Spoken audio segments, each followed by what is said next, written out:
Things change overnight, and that's more true now than it ever has been.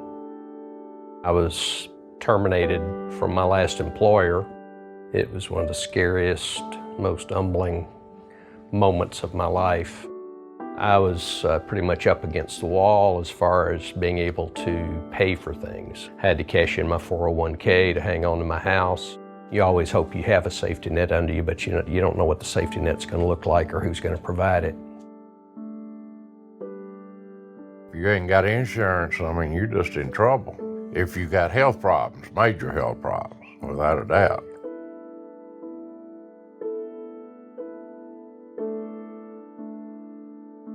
Reality is hitting me to what it's like not to be healthy and, needing help.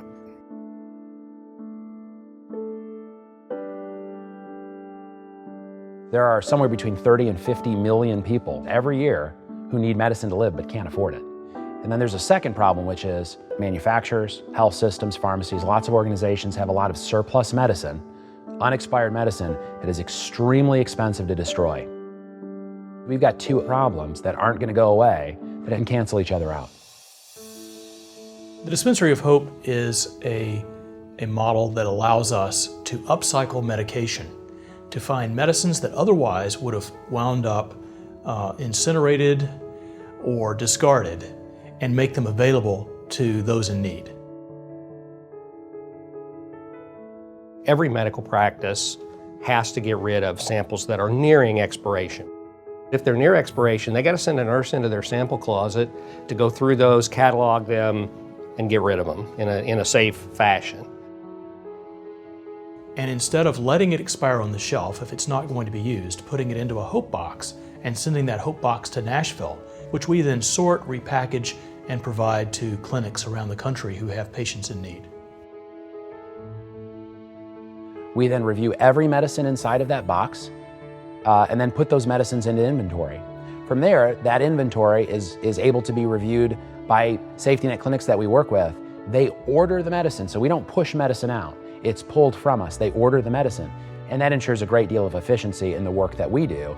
It means we only send the right medicine to the right clinic where the medicine will be used. We found out that as Dispensary of Hope was growing, that demand came in from farther away. It has grown to be a national ministry, so these drugs, as they're repurposed, go to our own free and sliding scale clinics, but also all over the country. Maybe a patient comes in, they're a new patient, and they might need a medicine that we don't currently stock. That's the first place we go, is the distribution's website to see if it's a med that we can find for them and be able to get in and help them with. We had a girl who came maybe 6 months ago, and she was close to my own age. And she came in and you could tell she didn't feel good. She was barely walking, she was struggling. Come to find out she had rheumatoid arthritis. We had a medication that she couldn't afford to get, and we've been filling that for her for probably the last 6 months. And she's like a different person. She comes in and she's perky, she's moving around, she feels great. She's able to take care of her kids. She's been able to get a teaching position. She no longer needs our services because now she has insurance through her job.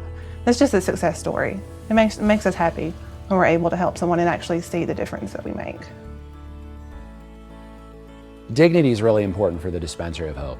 And a feature of dignity means that we make it easy for the patient to access this medicine. So one of the things that we've done is we attach ourselves to the typical enrollment process of federally qualified health centers, free clinics, charitable pharmacies, and hospital outpatient pharmacies.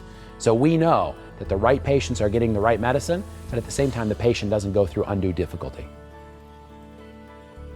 Every day I come in here to get my prescriptions refilled, the last thing I feel like is another number on a patient list.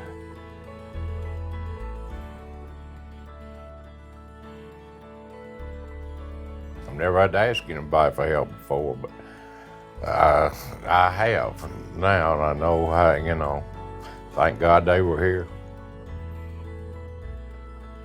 In their own very special ways, they minister to the whole person. I mean, that's amazing what goes on here.